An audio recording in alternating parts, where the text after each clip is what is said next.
Welcome to Professor Grimdark's first indie spotlight. Going a little early right now, just kind of get things settled in, making sure everything's set up right. Just taking a little bit last minute notes, so that way have my discussion points ready to go. Like I said, this is our first live streaming, so just bear with it, and we'll see what comes of it.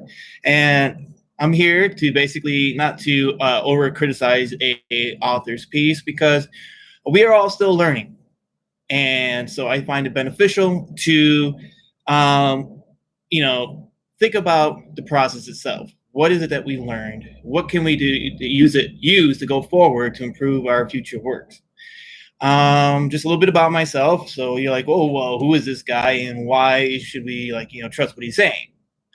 Well, I've been teaching for 10 years, English in high school, and I just completed an MFA, which is a Master of Fine Arts in Creative Writing. So you got a little bit of credentials there. I do have some publications. I did work in did some self-publishing, but kind of pulled the works because for me, that's not the avenue I want to continue with. However, I still think it's a viable source. So for those people who are interested in doing indie or traditional, I'm not one sitting there, oh, one's better than the other. They each have their own benefits and their own detriments. So that's what we're going to go with there. And again, I am not the be all end all authority on writing. I am just one person giving his advice, what I see from my own experiences, and hopefully, something that you can learn from. Like I said, I am not here to totally tear down a piece because to me, when you are tearing down someone's piece, you're actually making matters worse rather than benefiting and helping out the author. Like I said, I teach high school. I teach high school students, and one thing I do with them is to help them learn how to improve their writing, and I guide them along the way. And one of the ways that I do so is by pointing out, all right, so what's working? What do we need to fix? Because as we're going along, there's always something that needs to be fixed there. And sometimes, like when you have a published piece, it's a little bit harder to go back and fix, but for the future, there might be something that could be improved upon. Now, some things to get out of the way. I try to keep my videos all sponsorship free. In other words, I don't want watching the video and all of a sudden an ad pops up for some truck or some Grammarly or something like that. That's not my thing. I'm not here to make any sort of money off of ad sourcing. But if you are interested in supporting the Professor Grimdark show here, vlog, I do have some awesome swag here. I got some mugs and all that. I got shirts. I have stickers, and you could find them at the Design by Human site, and they're pretty cool. Like I said, I bought a whole bunch of mugs for my family for Christmas and my professors when I graduated for my MFA, which if you were to have seen only a couple weeks ago is when I completed that. So that's some exciting news. Like I said, this is our first go around to try. Usually, I like to try to interview an author, but in this case here, I thought that would be beneficial just to kind of discuss the book itself, and then we can have if the author wishes to chime in on chat or something, she may do so. If not, that's fine by me. It's really up to the people who are involved. Again, this is for a learning experience. This is not it's not I got you. I'm here to rip you apart just because it's fun. And yeah, and when you read those, like I said, when I go through and read these reviews, I don't find them enjoyable. I'm like, read them, I'm like, whoa, okay. Someone has a vendetta for some reason. Who knows what the underlying reason is? And I'm here to add in benefits. So, and well, like I said, we're starting a little bit early. I'm in a different room, the house than I typically would be in because the whole family's here and they're very loud out in the other rooms. So if you hear a bunch of noise or something like that, or you see me look over this way, that's because somebody decided to come in and disturb me. Hopefully that won't happen because I put up the please do not disturb the writer. But you know how that works. because like I said, not only do I read books, I love reading books, but I love also writing. This is what I got for my lovely wife for Christmas, and well, without further ado, I know we're a little bit early, or about 5 minutes ahead of time, so let's get a little bit of introduction here, shall we?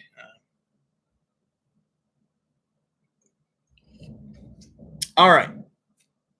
So, like I said, typically I cover traditionally published books there, which would be, from books from like the main publishers. And so I decided to try an indie spotlight to talk about books that normally wouldn't have like a different avenue out there.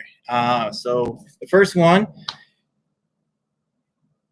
Am Justice, she actually volunteered to go because I put the all call out. I said, hey, who would like to have their book kind of deconstructed a little bit on my show, because I want to do like a little indie spotlight.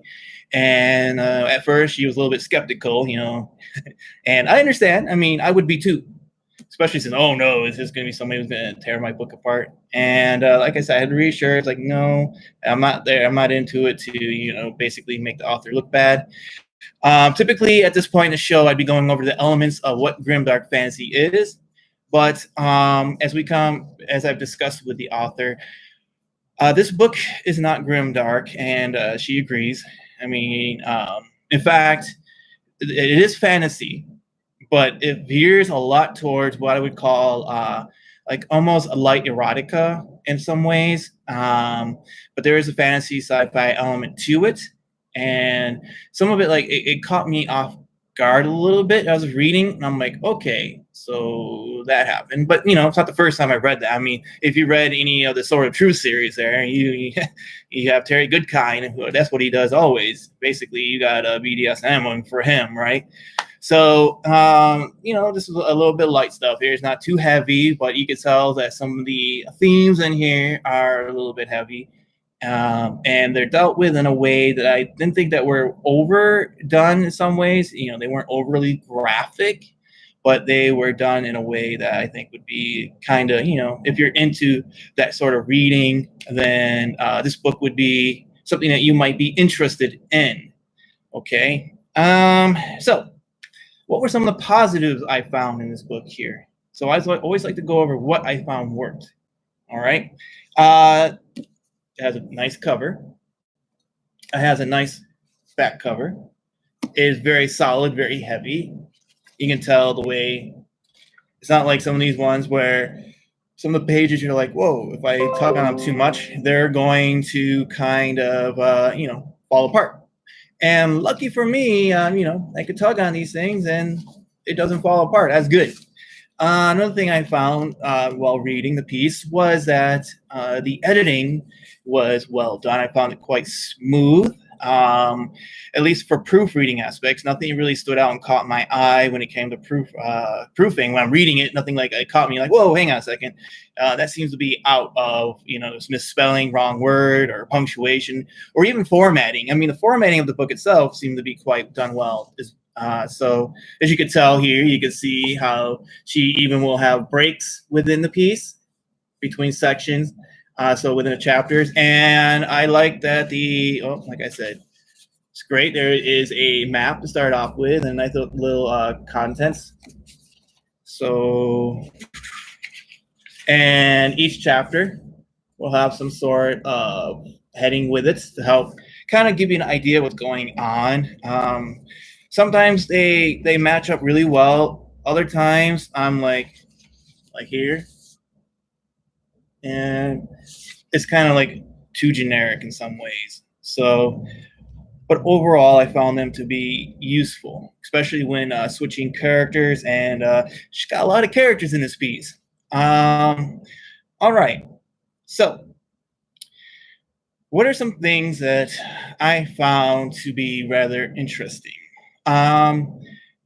As I discussed with the author beforehand, I noticed that she does have a little grammatical tick. She likes to use gerund phrases quite often, and sometimes they're not really necessary. To give you an example, let me find one on page 9. We can see, where is it? Like here we have gritting her teeth. Vic demanded the teacher come out and greet her. So there's one here. And I think there's another one. Yeah, another one on there. Down, it says, shaking his head, he walked out of the schoolhouse. And like I said, that's just two on this one page. And I find that to be, kind of like a author's tick. And if it happens occasionally, then it's not really that much of a problem. However, it's something that stood out to me a lot. And that tells me that a little bit of going back and on a sentence level, breaking that down a little bit, you could get rid of some of these gerund phrases because, like I said, they don't really establish a lot for the writing itself, and so can sometimes become very tedious if overdone. Because we are people that we are humans. We like to see a little bit of variety over and over, right? We don't want to see the same thing, well, not variety over and over, but we don't want to see the same thing repeated over and over again unless it's done in some sort of poetic way. However, like I said, this didn't feel more poetic. It felt more like a author's tick. But like I said, it's not something that would be like, oh, don't read this book because the author uses gerunds. No, it's something that I find to be all right. So that's just like something that the author uses. Kind of like Robert Jordan, when he would have all his characters who, when the female characters get mad, they pull on their ponytails, right? They pull on them. I'm like, okay, that's an author tick right there. So, and it's something that's easily fixed. All right. Let me see next. Okay. The pacing of the piece, because I think the author jumps around time so much there. The pacing for me kind of felt a little fast and a little off. Especially since this is a hero's journey too. And in a hero's journey, we'd like to see the author's ordinary world. I mean, the protagonist's ordinary world. See where she came from. The character Vic.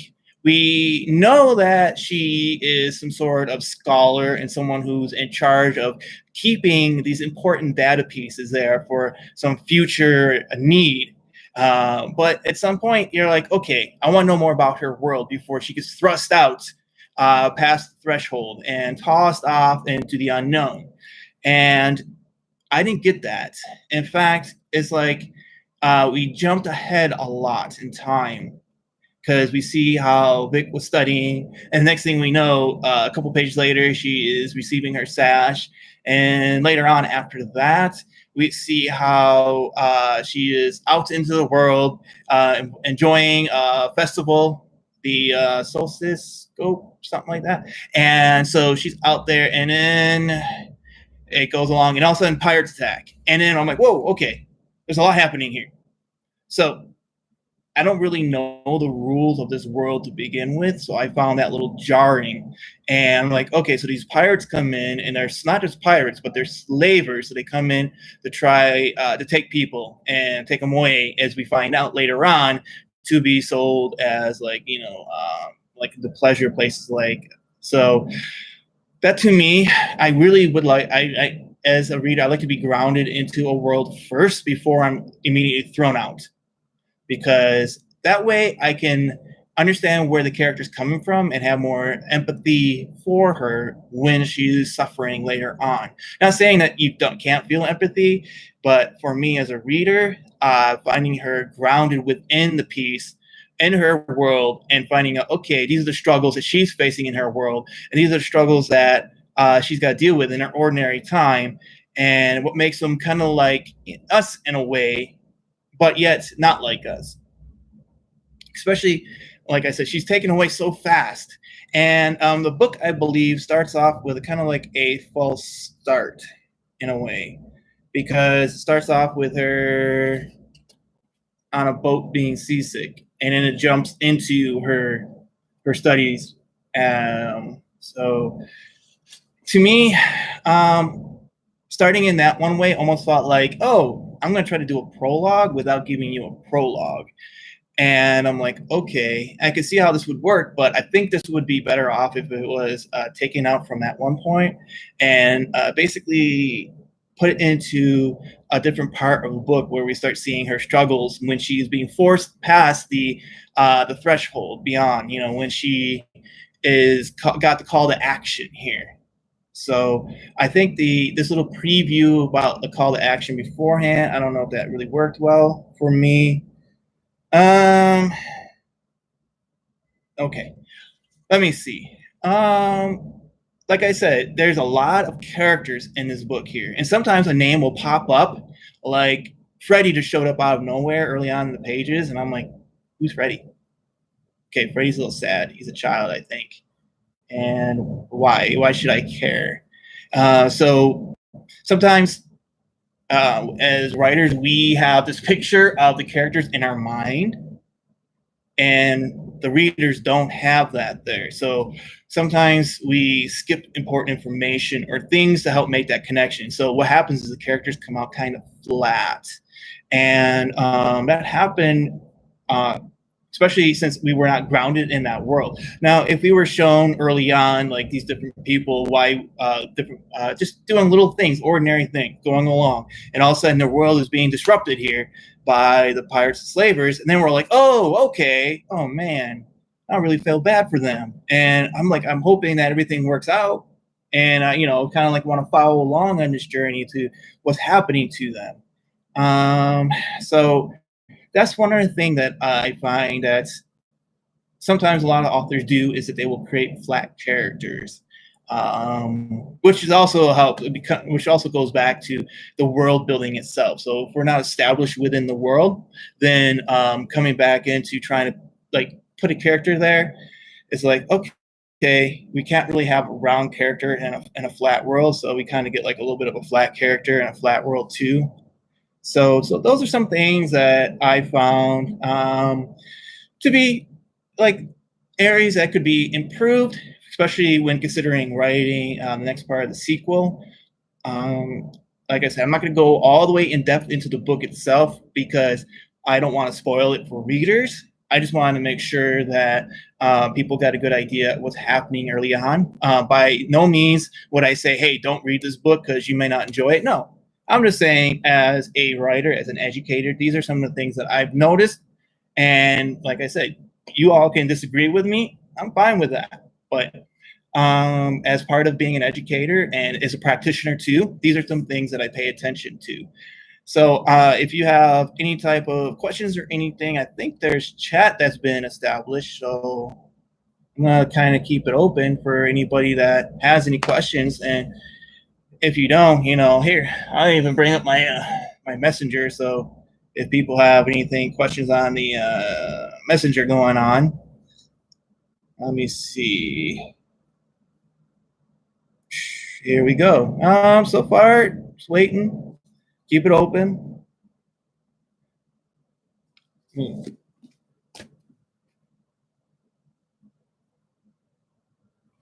Nothing?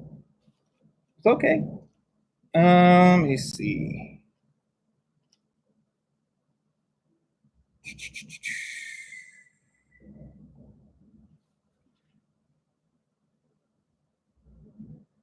Looking for anything else? No, I think I've covered everything that I wanted to go over at this point here. Because, like I said, this is not a session here to like, oh, let's get the author. No, this is like, okay, this is what worked. Like I said, oh, here we go. Here, I think we have one. Easiest way to create more dynamic characters quickly. That's a good question. So once again, we have the point. What would you recommend would be the easiest way to create more dynamic characters quickly? One way that we can really establish empathy with a character is to see how they act with a friend, a sibling, a parent. We can see quite often in books there. Like I just got done reading Bloody Rose by Nicholas Eames. And one way that he really established this dynamic character in there was by having Tam having this conflict with her father. You can see right away you can tell that there's way more depth there. You can see that Tam was in this world where everybody's going out and having adventures and she's stuck. So, and she wanted to go out. So you can see in her ordinary world, basically where she's working, the tavern, that is a beautiful way of setting things up. And it's not dull by any means, because you get to see a lot of action. You get to see a lot of foreshadowing happening within the piece too. So by establishing the ordinary world with the characters, you can actually set the world up for, okay, this is going to happen later on, and what's going to happen when they return back. How are they going to be changed? What are they going to change in the process? So that is a very good question. Thank you, Keith. Any other questions here?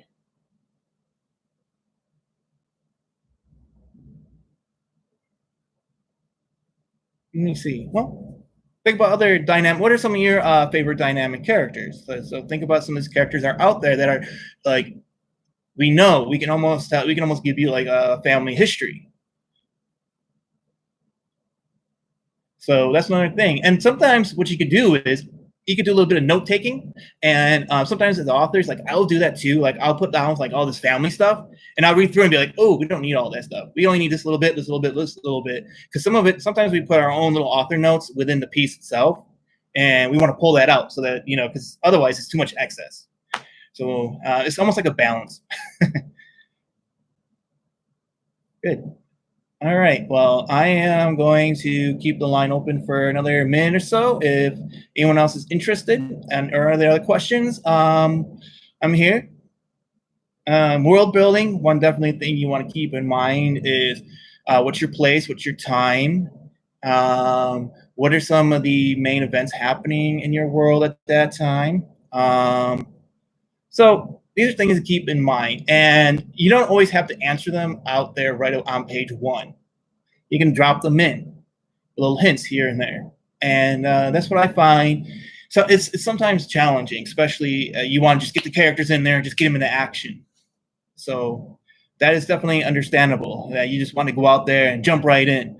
But you got to consider that sometimes when you're writing, yeah, you're writing for yourself, but you're also kind of writing for your readers, and you want to really establish them. I know that when I gave my thesis to over to be looked at by editors, the biggest criticism I got was dealing with setting and structure in place. Basically, I was putting a lot in there without establishing like, oh, okay, here is a time and place enough for the reader to follow along, because I switch point of views a lot in my piece. So that's why I had to go back and kind of think, oh, what am I going to do to fix this? How am I going to ground the readers into this world so that they know what's going on, yet also keep them entertained so that they're not like, all right, there's too much stuff going on here, I'm bored. Like, you don't want to start off with weather. Like, we don't need a weather report. Yes, it's cloudy, it's gloomy. Yes, we can understand establishing a mood for the character. Yes, it is overdone, and it's not as interesting, because weather is weather. I mean, we can go outside and be, oh, it's cold. All right, cool. We all know what cold is. However, how does that really impact your character? How does that impact what's going on in your world? It's like, oh, it's cold outside. It's not supposed to be cold because we're in the middle of winter. We're supposed to be 100 degrees, and here it is. We're outside. It's starting to snow. Now that's a conflict. So, all right. Before I go off and ramble on about anything else, like I said, I just want to thank the author here for just volunteering to go first. I mean, for me, it was great fun. We do have another one coming up next year at some point. Let me get the book for you.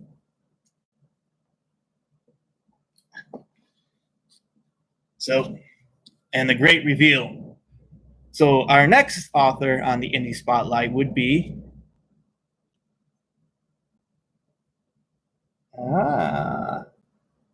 intrigued? I know I am. I started reading the opening chapter, and again, I'm not going to give any spoilers. You'll have to come see, and I may actually go through and have a special interview with the author where we do discuss the writing, the process here. So again, I thank you for joining me on this journey, and I hope that you found it useful. And like I said, these are just my point of view. You can think what you want, take from it what you want, and hopefully, people will continue to learn and grow as writers, And that's my goal too, is to continue to grow as a writer and to write the best stuff that I can. And so, like I said, keep it grim, keep it dark, and keep reading. Thank you for joining me.